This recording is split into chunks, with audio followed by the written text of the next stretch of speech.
السلام علیکم، میں ہوں فیصل محمد اور آپ دیکھ رہے ہیں ہمارا YouTube channel views of Faisal Muhammad. سیاست کی فضاؤں میں گرم سرد ہوائیں مسلسل چل رہی ہیں، کبھی کوئی گرم ہوا کا جھونکا آتا ہے اور کبھی کوئی ٹھنڈی ہوا کا جھونکا آتا ہے۔ کل کے ویلاگ میں اگر آپ ہمارا ویلاگ دیکھتے ہوں، کیونکہ بڑے بڑے ویلاگر تھے، میں تو خیر آپ کو پتہ ہے کہ بس اب ایسے ہی اپنا فرض دے رہا ہوں، جسے کہتے ہیں نا کہ اپنے ضمیر کی آواز پر میں لگا ہوا ہوں۔ لیکن اگر لوگ جن کو کہ حقیقی سیاست سے اور ملک کے معاملات سے دلچسپی ہے، وہ ضرور یہ ہمارا ویلاگ جو دیکھتے ہوں گے، ان کو پتہ ہوگا کہ کل میں نے ویلاگ میں ایک بڑی اہم بات کی تھی اور آپ کو میں نے کہا تھا کہ نئے آنے والے عسکری سیٹ اپ کے ایک خاموش پیغام کے بعد جو ہے دوڑیں لگ گئی ہیں اور لوگوں کو کہہ دیا گیا کہ اپنے معاملات کو فوری طور پر درست کرو، ورنہ اگر ہم نے درست کیا تو پھر بہت زیادہ خرابی پیدا ہو جائے گی۔ اور میں نے کل آپ کو یہ کہا تھا کہ اس کے بعد سے معاملات جو ہیں گڑبڑ ہونے شروع ہو جائیں گے، اور یا جسے کہتے ہیں کہ الٹ پلٹ جسے کہتے ہیں، جو گرم سرد ہوائیں جو میں کہہ رہا ہوں یہ چلنی شروع ہو جائیں گی، تو وہ بڑی تیزی سے چلنی شروع ہو گئی ہیں۔ اس میں آپ نے ایک ٹھنڈی ہوا کا جھونکا آج آپ نے دیکھا، عمران خان صاحب کا بیان۔ عمران خان صاحب نے آج جو بیان دیا ہے، یہ اس بارے میں نے کل آپ کو اشارہ کر دیا تھا، لیکن کل میں نے اس لیے نہیں کہا تھا کہ جب ہم اپنے کھل کر میں نے اس لیے نہیں کہا تھا کہ جب ہم کھل کر کہہ دیتے ہیں تو جو لوگ ہیں نا، جن کو کہ کچھ یوٹیوبرز جو ہیں جو کہ صرف عمران خان کے قصیدے پڑھ کے ہی اپنے جنہوں نے اپنے ویوز بڑھائے ہوئے ہیں، یا جو بس ایسے ہی چل سو چل کر رہے ہیں نا، پھر وہ سارے کے سارے ہم پہ لد جاتے ہیں، آگے پوری توپوں کا رخ ہماری طرف ہو جاتا ہے، اور پھر مجھے میسیجز اور ٹیلی فون، تو اس لیے میں ذرا اوائڈ کرتا ہوں، کھل کر نہیں بات کرتا، اشارہ دے دیتا ہوں، سمجھنے والے سمجھ جاتے ہیں۔ کل میں نے جو آپ کو بات کہی تھی اس کا آج آپ نے اندازہ دیکھ لیا کہ آج عمران خان صاحب نے بہت بڑی لچک دکھائی ہے، اور لچک کیوں دکھائی اس کی وجہ یہی جو کل میں نے آپ کو بتائی تھی۔ آج خان صاحب نے کیا کہا ہے؟ خان صاحب نے یہ کہا ہے کہ ہم جو ہے الیکشن کے حوالے سے اور الیکشن کی جو بھی تاریخ ہے، جو بھی سلسلہ ہے، اس پر ہم اپوزیشن کے ساتھ بیٹھ کر بات کرنے کے لیے تیار ہیں، ورنہ اس سے قبل خان صاحب کا اسٹینڈ یہ تھا کہ جب تک ہمیں الیکشن کی تاریخ نہیں دی جائے گی ہم بیٹھ کے بات ہی نہیں کریں گے۔ بہت بڑا خان صاحب نے ایک لچک دکھائی ہے۔ دیکھیے، آج کچھ لوگوں نے مجھ سے کچھ پوچھا بھی تھا، ایک دو کے فون بھی آئے تھے، تو میں اب تھوڑا سا آگے بتاتا ہوں آپ کو کہ اس میں ہو کیا رہا ہے۔ آج تھوڑا سا میں کھل کر بتانے کی کوشش کروں گا، بہت سے لوگ اس سے نہ مانیں، لیکن حالات کے ساتھ، وقت کے ساتھ ساتھ جو ہے نا باتیں درست نکلتی جاتی ہیں۔ اس وقت جو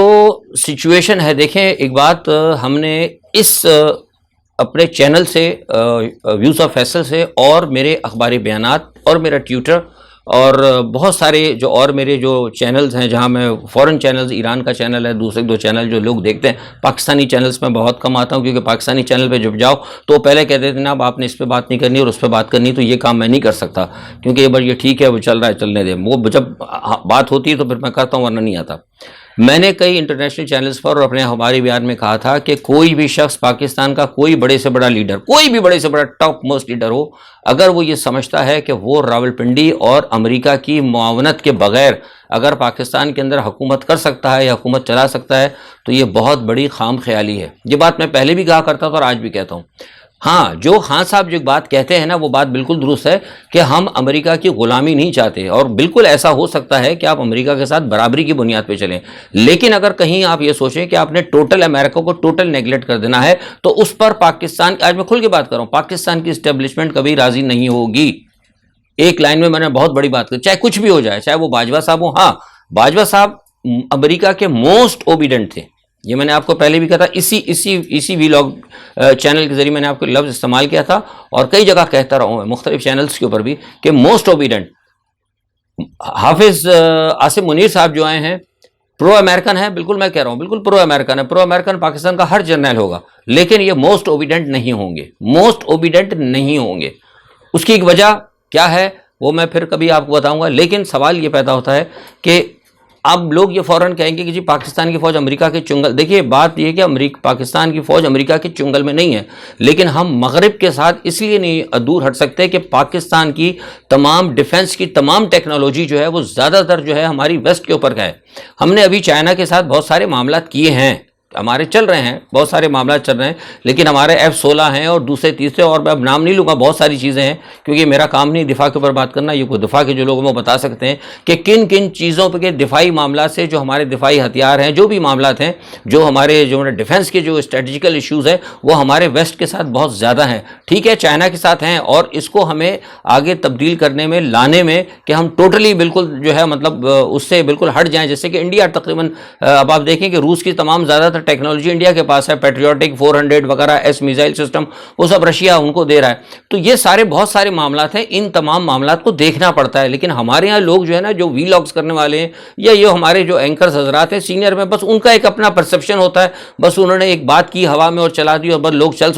نکل گئے. ایسا نہیں ہوتا، دنیا میں سارے معاملات کو دیکھنا پڑتا ہے، بہت ساری چیزوں کو دیکھنا پڑتا ہے. تو اس لیے کل میں نے اشارہ دیا تھا، میں نے کہا کہ نئی آنے والی عسکری قیادت اور جو سارے معاملات ہوئے ہیں اس کی وجہ سے اب ان کو تبدیلی کرنی پڑے گی. کیونکہ جب ابھی ایک اہم ملاقات کر کے آئے تھے، میں نے آپ کو کہا تھا کہ امریکہ کی خواہش بھی تھی ملنے کے لیے، اور میں نے یہ کہا بھی تھا پچھلے ویلاگ میں کہ اگر ان کو چاہیے تھا کہ جب وہ ملنا چاہ رہے تھے ان کو کہہ دیتے کہ یار عمران خان کے پاس آ جاتے. لیکن وہ خیر چلو، خود فواد چودھری خود چل کے چلے گئے. وہاں گھنٹے بھر جو ملاقات ہوئی اس کے اندر بھی یہی بات ہوئی تھی، اور ان کو تحفظات جو تھے امریکہ نے دے دیے، اور انہوں نے بھی کچھ یقین دہانی کرائی، اور اس کے بعد انہوں نے جا کے خان صاحب کو بھی پیغام پہنچایا. اس کے اندر بھی ان کو یہی کہا گیا تھا خان صاحب کو کہ تھوڑا سا وہ اپنے اندر لچک پیدا کریں، ورنہ جس طرح خان صاحب کہہ رہے تھے نا کہ میں مر تو جاؤں گا لیکن کبھی بھی کسی کے بغیر انتخابات کی تاریخ لی ان سے بات نہیں کروں. آج آپ نے دیکھ لیا کہ کتنی بڑی خان صاحب کے اندر تبدیلی آئی. میں اس کو یو ٹرن نہیں کہوں گا، بہت سے لوگ اب ان کے جو مخالفین ہیں، میں دیکھ رہا تھا ایک دو ٹی وی پہ کا خان صاحب، نہیں یہ یو ٹرن نہیں ہے. According to this political situation اور according to the current situation, ہر سیاستدان کو رائٹ ہوتا ہے کہ وہ اپنے فیصلے کے اندر نظر ثانی کرے. اس کو یو ٹرن نہیں کہتے آپ. اگر سیاست کے اندر اگر یو ٹرن نہ ہو، سیاست کا نام یہ اونچ نیچ کا ہے. یہ لوگوں کی ہماری سمجھ میں نہیں آتا. یہ لوگوں نے کیونکہ اصل میں دشمنی خان صاحب سے ہے نا، خان صاحب کو بدنام کرنا، تو خان صاحب کو بدنام کر کے بھائی یہاں سے بھی یو ٹرن لے لیا، بھائی وہاں سے. بھائی یو ٹرن نہیں ہوتے، یہ یو ٹرن نہیں ہے، یہ پالیسیز کے ساتھ ہیں. پالیسیز ہوتی ہیں. آج کچھ پالیسی ہے، آج اگر میں مثال کے طور پہ آپ سے بات کر رہا ہوں، آج ایک چیز ہے، میں آپ کو خبر دے رہا ہوں کہ جناب یہ ایسی بات ہوئی ہے، لیکن کل اگر کوئی وہی بات جہاں ملاقات ہوئی اگر کہو وہاں سے اگر وہ ان کا پروگرام کینسل ہو جائے، وہ کہہ گئی جی کل ہم نے جو فیصلہ کیا تھا، ہم نے جو 4 پوائنٹ رکھے تھے اس کے اندر سے ہم یہ 2 پوائنٹ نکال دیتے ہیں، اس کی جگہ 2 ڈال دیتے، تو آپ کیا کہیں گے کہ انہوں نے یو ٹرن لے لیا، فیصل صاحب نے یو ٹرن لے لیا. میرا کام تو خبر دینا ہوتا ہے، تجزیہ دینا، تو میں تو یو ٹرن نہیں لے سکتا. تو اسی طرح پولیٹیشینز بھی وہ یو ٹرن یہ نہیں ہوتے. یو ٹرن وہ ہوتے ہیں، کچھ اور چیزیں ہوتی ہیں. پولیٹکس کے اندر یو ٹرن کبھی نہیں ہوتا. پولیٹیکل فیصلے ہوتے ہیں، ان کو لوگوں نے غلط ایک ترجیح پیش کی ہے، اور صرف اس کی بدنیتی خان صاحب کی وجہ سے، اور کوئی بات نہیں. خیر بہرحال یہ میں نے آپ کو ایک چیز بتا دی. اچھا، اب دوسرا یہ ہے کہ نیا عسکری قیادت جو ہے، میں نے آپ سے کل کہا تھا کہ انہوں نے بڑے خاموش پیغامات دیے ہیں. خاموش پیغامات میں انہوں نے 2-3 پیغام اور بڑے سخت دیے ہیں. وہ سخت پیغامات یہ ہیں کہ ایک تو یہ ہے کہ یہ جو اداروں کے خلاف جو کی جاتی ہے ساری ایک مہم چلی تھی، گو کہ جنرل باجوہ کے اوپر توپ رکھی تھی انہوں نے، اور جنرل باجوہ پہ توپ رکھ کے جس طرح ادارے کو بدنام کیا گیا تھا، پھر آپ نے دیکھا کہ بہت سارے معاملات بھی، میں تفصیل میں نہیں جاؤں گا. تو اس کے حوالے سے بھی ایک جو ہے گمنام ایک میسج دے دیا گیا ہے، سخت ترین میسج پاس کیا گیا ہے ہر سیاسی جماعت کو. اور ان کو کہا گیا، اور خاص طور پہ جو جتنے بھی لوگ ہیں جو پرائیویٹ سوشل میڈیا کے اندر ہیں، کہ پہلے بھی ان کی مانیٹرنگ کرنے کے لیے کہا گیا تھا لیکن اتنی نہیں تھی، لیکن اب جو آئے ہیں حافظ صاحب، انہوں نے سخت مانیٹرنگ کی، اور عدالتوں کو بھی کہہ دیا ہے کہ کوئی بھی کسی بھی قانون کے اندر اب کوئی بھی نرمی کا کوئی پوائنٹ نکال کے جو کیونکہ اداروں کے خلاف بہت نفرت پیدا ہو چکی ہے. آپ کو نہیں پتا، باجوہ صاحب تھے، باجوہ صاحب کی غلطی تھی نہیں تھی، کیا تھی وہ چھوڑ دیں، میں اس پہ زیادہ بات نہیں کروں گا کیونکہ وہ قصہ پارینہ ہو گیا. اب ہمارے یہاں تو لوگ چونکہ کچھ لوگ ہیں جنہوں نے اپنے ٹیلی ویژن کے پروگرام کی، انہوں نے شاید وہ کرنی ہوتی، کیا کہتے ہیں اس کو، اس کی ہائی کرنا ہوتا، اس کی ریٹنگ کرنی ہوتی ہے. کچھ لوگوں کو یوٹیوب پہ ویوز لینے ہوتے، تو پھر پرانی باتیں نکال کے باجوہ نے یہ کہا تھا، باجوہ نے سوتے میں یہ کہا تھا، اٹھتے میں یہ کہا تھا، یہ سب باتیں جو میں نہیں کرتا. جو چلا گیا تو چلا گیا، وہ چیپٹر فنش ہے ان کا. تو اس لیے اب ان کو کہا گیا ہے کہ جناب آپ جو ہے اس چیز کے اوپر بڑی سختی کریں گے. اور خاص طور پہ ایک بات جو مجھے کہی گئی ہے کہ جو لوگ جو فارن جو اس میں بھی شامل ہوں، جو کوئی اگر باہر بھی کوئی اگر جرنلسٹ ہے یا کوئی یوٹیوبر ہے، تو اس کی تمام جو ہے اگر اداروں کے خلاف اگر کوئی بات ہوتی ہے تو اس کی پوری ساری چھان بین کی جائے گی. نادرا کے ذریعے ان کے آئی ڈی کارڈ کینسل کر دی جائیں گے، ان کے پاسپورٹ کینسل کر دی جائیں گے، اور ہو سکتا ہے کہ پاکستان میں ان کے اور ان کے رشتہ داروں کی جائیدادیں بھی ضبط کر لی جائیں. یہ پیچھے سے فیصلے ہو گئے، یہ آپ کو کوئی نہیں بتائے گا، یہ فیصلے کر لیے گئے ہیں. تو لہٰذا جو میرے دوست ہیں بہت زیادہ صرف اپنے ویوز دینے کی خاطر جو فوج کو مطلب اگر برا بھلا کہتے ہیں تو وہ ذرا باز آ جائیں، کیونکہ ان سے حاصل کچھ نہیں نا. بہرحال ملک ہمارا اپنا ہے اور فوج ہماری اپنی ہے. اس کے بعد آگے چلتے ہیں. آپ کو پتہ ہے کہ جنرل اسی تمام صورتحال کے اندر جو سخت فیصلے لیکن جو سخت فیصلے ہو رہے ہیں یہ آپ کو اس طرح ہوتے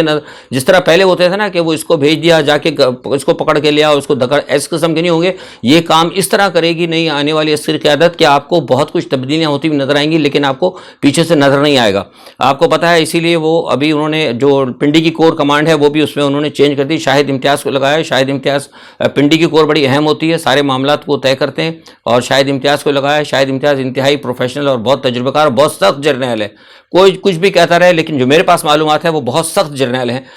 تو لہٰذا یہ جو بڑی بڑی تبدیلیاں وہ اندر سے کر رہے ہیں اور بڑی بڑی تبدیلیاں آ سکتی ہیں. اچھا، جنرل فیصل جن کے بارے میں جن کو بہت زیادہ ملائن کیا گیا تھا ان کے بارے میں میری خبر آ رہی کہ شاید ان کو جی او سی پنڈی لگا دی جائے. کچھ لوگ کہہ رہے تھے مسلسل کہ ان کو ہٹا دیا گا، ان کو ٹرانسفر ہو جائے گا. وہ ان کا ٹرانسفر نہیں ہوگا کیونکہ جو کچھ انہوں نے کیا وہ جیسے کیا وہ اس میں بات نہیں کروں گا، وہ ادارے کا اپنا معاملہ ہے. آگے چلتے ہیں. نواز شریف صاحب کا کل میں نے آپ کو بتا دیا تھا کہ انہوں نے کہہ دیا کہ مریم نواز کو مطلب بنا دیا جائے گا، مریم نواز کی صدارت ہوگی. لیکن ایک فیصلہ اور نواز شریف نے کیا ہے، یہ آج صبح ہی ہوا ہے اور پتہ نہیں اب مجھے نہیں معلوم کہ یہ اخبارات میں آتا ہے نہیں تھا، لیکن مجھے ان کے قریبی ذرائع نے بتایا کہ یہ فیصلہ کیا ہے کہ جیسے ہی مریم نواز جو ہے مسلم لیگ نواز کی صدارت سنبھالیں گی، ان کی صدارت سنبھالتے ہی نواز شریف صاحب جو ہے پاکستان آ جائیں گے. اب اس کے پیچھے کیا ان کی وہ ہے یہ مجھے نہیں پتا، اس بارے میں مجھے ابھی نہیں بتایا کیونکہ ظاہر ہے دل اب کو بتائے گا ان کا قریبی ذریعہ تو بتائے گا، دل کا حال تو مجھے پتہ نہیں. اچھا، ایک چیز یہ ہو گئی. دوسرا ایک بات اس میں اور یہ ہے کہ لنڈن سے بات آئی ہے تو الطاف حسین کے حوالے سے بھی بات آئی کہ الطاف حسین کے حوالے سے بھی سوچا جا رہا ہے اس مرتبہ جو نئی جو آئی ہے، کیونکہ جو قیادت ان کا ایک یہ سوچ یہ ہے جو نئی عسکری قیادت آئی ہے کہ تمام سیاستدانوں کو ایک دفعہ وارن کر دی جائے کہ وہ آئیں، ملک کے حالات بہت زیادہ خراب ہیں، ملک میں آئیں، قوانین جو بھی ہے عدالتوں کے ذریعے ہیں ان کا سامنا کریں، اپنے معاملات کو درست کریں، سیاسی مقدمات ہیں یا جو بھی انتقام کے مقدمات ہیں ان کو وہ کریں، اور ان کو سب کو اجازت ہوگی کہ وہ پاکستان میں تعمیری سیاست کے اندر حصہ لیں. لفظ کیا ہے؟ تعمیری سیاست، تقریبی سیاست نہیں ہوگی. تو جب یہ اس کی باتیں بھی مجھے بہت اندر سے خبریں مل رہی ہیں تو ہو سکتا ہے کہ شاید الطاف حسین صاحب کے اوپر سے بھی پاکستان میں سیاست کرنے پر پابندی ختم ہو جائے. یہ بات بھی آن ٹیبل ہے ابھی یہ بات. اچھا، دوسرا اب آگے کی خبروں پہ چلتے ہیں. آج پرویز الہی صاحب، عمران خان کا تو میں نے آپ کو بتا دیا کہ عمران خان صاحب نے بہت بڑی تبدیلی یہ کی ہے کہ انہوں نے بات کرنے پہ رضامندی کر دی. بہت اچھی بات ہے. ہم تو شروع سے کہتے تھے کہ عمران خان صاحب بند گلی میں نہ جائیں کیونکہ وہ جس طرح سے عمران خان صاحب کو کچھ پیراشوٹر تھے ان کو عمران خان کو ٹکا دیا تھا نا اندر، بہت سارے لوگ نہیں مانتے. وقت آنے دیں، میں لوگوں کے نام نہیں لیتا، آہستہ آہستہ بس یہ کہ میرے ویلاگس کو یاد رکھا کریں، یہ ایک ایک بات آپ کو انشاءاللہ صحیح نظر آئے گی. اس لیے آج دوسری ایک بات سب سے اہم بات یہ ہے کہ میں آپ کو بتا دوں کہ پرویز الہی صاحب نے جو سمری آج دی ہے، لوگ سب کہہ رہے ہیں وہ دیکھیں سمری انہوں نے اس لیے دی، وہ سمری انہوں نے آج نہیں دینی تھی. سمری انہوں نے اس لیے دی کہ مونس الہی کا بیان آ گیا تھا. مونس الہی نے جو کہا باجوہ صاحب کے حوالے سے، اور یہ بات میں آپ کو پہلے بھی کہہ چکا ہوں، اس میں مجھے کوئی وہ نہیں ہے. باجوہ صاحب کی غلطیاں اپنی جگہ، لیکن میرے ویلاگ اگر آپ دیکھ لیں پچھلے ایک سال کے تو یہ بات میں نے بھی کہی تھی کہ جتنی بھی اس وقت اگر سپورٹ ہو رہی ہے آرمی کی یا جو بھی پاکستان مسلم لیگ قاف کو جو سپورٹ کی ہے، یہ بات میں نے کہی تھی کہ پاکستان مسلم لیگ قاف اگر سپورٹ کرے گی، جب آپ کو پتہ ہے یہ سارا چکر چل رہا تھا ان کو بٹھا لو، 10 کو بٹھا لو، 5 کو بٹھا لو، بڑا چکر چل رہا تھا پنجاب اسمبلی کے اندر. تو اس وقت کے میرے ویلاگ دیکھیں میں نے کہا تھا کہ اسٹیبلشمنٹ جو ہے جنرل باجوہ نے واضح طور پر ان کو کہا ہے کہ آپ نے ہر صورت میں خان صاحب کی سپورٹ کرنی ہے. میرے اس خبر کی تصدیق جو ہے آج جو ہے مونس الہی نے کر دی، لیکن میری تو خبر کی تصدیق ہوئی ہے، لیکن ساتھ میں یہ خبر جب عمران خان، جب یہ مونس الہی نے جب یہ بات کی تو عمران خان کو تھوڑی سی پریشانی ہوئی، اور عمران خان کے گرد کچھ لوگوں نے کہا ہے کہ ایسا محسوس ہوتا ہے کہ شاید پرویز الہی کے اور آپ کی راستے علیحدہ ہو رہے ہیں. تو اس معاملات کو دیکھتے ہوئے کہ عمران خان صاحب کے اندر کوئی جسے کہتے ہیں نا کہ کوئی شک و شبہ نہ ہو یا کوئی بدنیت مطلب کہتے ہیں نا کہ برائی نہ دل میں آئے، اس کو کور کرنے کے لیے فوری طور پر جو ہے سمری لکھ کے انہوں نے دے دی ہے. کس نے؟ پرویز الہی نے. اس کی اصل اور صرف وجہ یہ ہے، اور اس کے اوپر تھوڑا سا پرویز الہی نے تھوڑی سی ناراضی کا بھی اظہار کیا ہے، یہ بھی میں آپ کو خبر دے رہا ہوں. ظاہر ہے بیٹا ہے، لیکن مونس الہی سے کہا کہ تم نے ذرا قبل جسے کہتے ہیں قبل از وقت یہ بات کر دی، اس وقت یہ بات تمہیں نہیں کرنی چاہیے تھی، اور تمہیں اس ہمارے بیان کو کور کرنے کی وجہ سے مجھے فوری طور پر یہ سمری دینی پڑے گی، تاکہ جو ہمارے درمیان اگر کوئی خدا نہ خواستہ اگر کوئی جسے کہتے ہیں نا کہ وہ کہتے ہیں کہ ہو جاتا ہے دراڑ سی پیدا ہو جاتی ہے سیاسی اختلاف، یا جس سے یہ خطرہ پیدا ہو کہ یار پتہ نہیں شاید ہمارے ساتھ کوئی دھوکہ نہ کر جائے، تو اس کو کور کرنے کے لیے انہوں نے یہ چیز دی ہے. اچھا، بہرحال ایک بات میں پھر دوبارہ کہہ رہا ہوں، اپنے تجزیے کے اندر اور اپنی معلومات اور اپنے تجزیے، دو لفظ کہہ رہا ہوں میں، معلومات بھی اور تجزیے بھی، اور تجربے حساب سے کہ عمران خان صاحب اسمبلیاں توڑنے میں جلدی نہ کریں تو زیادہ بہتر ہوگا۔ دیکھیے میں نے ایک بات کہی تھی آج، تو میں نے تھوڑا سا کھل کر بھی گیا تھا، پرسوں بھی میں نے اشارہ کیا تھا، بنیادی طور پر اس بات کی کوئی ضمانت نہیں ہے کہ پنجاب اسمبلی ٹوٹ جائے گی تو عام انتخابات ہو جائیں گے۔ عمران خان صاحب، میں بار بار جو کہہ رہا ہوں، بہت سے لوگ، کیونکہ اصل میں سب لوگ جو نا طرف سب کا ایک ہی سب کی سوچ ہے، رجحان ہے، عمران خان صاحب کو ٹریپ کرنے والے اندر پیراشوٹرز ہیں اور وہ مسلسل ان کو ٹریپ کر رہے ہیں، وہ ان کو بند گلی کی طرف، میں پہلے بھی جو کہہ رہا ہوں نا کہ وہ بند گلی کی طرف لے کے جا رہے ہیں۔ خان صاحب بند گلی کی طرف نہ جائیں۔ ابھی تھوڑی شام کا ٹائم ہے، اس وقت پاکستان میں 7 بجے کا ٹائم ہے، آج ہو سکتا ہے رات 8-9 بجے تک وہ خان صاحب نے سے کچھ اور بھی ملاقاتیں، میں نے کل آپ کو بتایا تھا کہ پس پردہ معاملات چل رہے ہیں، مجھے جو کہا گیا ہے کہ بیٹھ کے آپس میں بات چیت کریں، تو ان کی بات چیت آپس میں چل رہی ہے، تو ہو سکتا ہے خان صاحب کو اور بہت ساری چیزیں پتہ لگیں۔ لیکن یہاں میں ذرا کھل کے بتا دیتا ہوں کہ اگر خان صاحب نے پنجاب اسمبلی توڑ دی تو پھر الیکشن کمیشن نے اپنے طور پر آئین کے حوالے سے کچھ ایسی ترجیحات یا توجیحات جو بھی آپ کہہ لیں، یا کچھ ایسے پوائنٹس انہوں نے تیار کیے ہیں جس کی وجہ سے کہ یہ الیکشن کو، پنجاب اسمبلی کے الیکشن کو ڈیلے کرا سکتے ہیں۔ ایک چیز تو خطرہ یہ ہے، اور دوسری جب سے میں بار بار کہہ رہا ہوں کہ پنجاب اسمبلی جو ہے، پنجاب اسمبلی کا توڑنے سے کہیں آئینی طور پر یہ نہیں لکھا کہ پنجاب اسمبلی اگر ٹوٹ جائے گی تو آپ نے وفاق کے یا مرکز کے الیکشن کرانے۔ یہ تو خیر دو ایسی باتیں ہو گئی جس کو میں کہہ رہا ہوں، لیکن جو ایک سب سے خطرناک بات ہے پنجاب، جو میں کنفرم خبر دے رہا ہوں، وہ خبر یہ ہے کہ پاکستان کے اس وقت اکنامیکل حالات بہت زیادہ خراب ہیں۔ ابھی یہ چھپا کے رکھ رہے ہیں، ہو سکتا ہے چند دنوں میں یا کسی وقت بھی مالی ایمرجنسی جو ہے نا، یعنی جسے کہتے ہیں کہ وہ جب ایمرجنسی لگتی ہے تو فائنینشیل جو ہے ایمرجنسی جو ہے وہ لگ سکتی ہے۔ اگر خدا نخواستہ فائنینشیل ایمرجنسی لگ گئی اور اس دوران اگر پنجاب اسمبلی ٹوٹی بھی ہوئی تو یہ انتخابات عمران خان سے بہت زیادہ دور ہو جائیں گے۔ تو میں بار بار کہہ رہا ہوں کہ یہ ٹریپ ہے بہت بڑا، جو لوگ بھی ان کو مشورہ دے رہے ہیں وہ غلط مشورہ دے رہے ہیں۔ خان صاحب کے لیے بہتر طریقہ کار یہ ہے کہ ملک کو بچاتے ہوئے، ملک کے حالات کو دیکھتے ہوئے، نئی جو اسٹیبلشمنٹ عسکری آئی ہے اس کو دیکھتے ہوئے، ان کے اوپر سے مزید آزمائشوں کو کم کرتے ہوئے بہتر یہ ہے کہ اس وقت یہ ان کے ساتھ بات کر لیں، بات اپنی وہ الیکشن کی رکھیں، اور اس کے بعد یہ ہے کہ پھر کوشش اس طرح کریں کہ کس طریقے سے عبوری حکومت ہوگی اور جو سارے معاملات ہیں اس کو لے کے چلیں تو بہت بہتر ہے۔ ورنہ پاکستان کے حالات بہت زیادہ خراب ہو رہے ہیں۔ بین الاقوامی خفیہ اداروں کے مطابق ان کا کہنا ہے کہ اگر پاکستان کے اداروں نے فوری طور پر اس سچویشن کو اگر حل نہ کیا تو پاکستان کی سلامتی کے لیے بھی خطرے پیدا ہو سکتے ہیں۔ آج کے لیے اتنا ہی، اپنا بہت خیال رکھیے گا، اللہ حافظ۔